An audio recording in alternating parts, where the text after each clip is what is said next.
I've been thinking about the idea about going deep on your Irish language journey, and that goes with going slowly, but like, which one comes first? And I think going deep is the destination. It's like where you want to go on your Irish language journey. And so going slowly is the way to get there. And going slowly looks like maybe doing nothing. Maybe letting one word or one shanachal into your life, into your month, into your year. You might have one word for the year, and that might be enough. This completely drops the idea of expectations, going quickly, trying to reach fluency, trying to get better. It's a completely different way of letting Gaeilge into your life.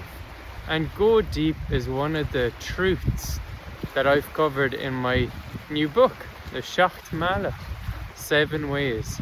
It's available Monday, the 5th of January 2026. Gaeilge Gach La.